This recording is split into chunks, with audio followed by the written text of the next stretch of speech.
ఈ మధ్య మా ఓనర్ గారు ఒక సామూహిక వివాహాలు జరిపించారండి. ఓ 10 జంటలకి సామూహిక పెళ్ళిళ్ళు జరిపించారు. నేను ఉన్నాను. ఒక దగ్గరలో ఉన్న ఒక పీఠాధిపతి గారిని పిలిచారు. పీఠాధిపతి గారు వచ్చి దగ్గరుండి పెళ్ళిళ్ళు చేసి వాళ్ళకి సావిత్రి సత్యవంతుల కథ చెప్పారండి. సావిత్రి సత్యవంతుల కథ తెలుసు కదా! సత్యవంతుడు చనిపోతాడు. సావిత్రి తీసుకెళ్ళడానికి వచ్చిన యముడితో పెద్ద గొడవ పెట్టుకుని వాదించి మొత్తానికి తన హస్బెండ్‌ని మళ్ళీ బతికించుకుంటుంది. అది స్టోరీ.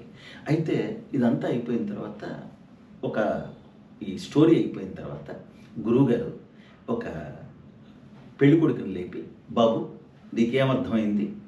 నేనిప్పుడు చెప్పిన సావిత్రి సత్యవంతుల స్టోరీలో నీకేమర్థమైందంటే?" "అర్థమైందండి. బాగా అర్థమైందండి. ఒకసారి పెళ్ళంటూ చేసుకుంటే చచ్చిపోయినా సరే ఆడవాళ్ళు ఇంక వదలరని, అంటే పెళ్ళాలు ఇంక వదలరని మొగుడిని అర్థమైందండి."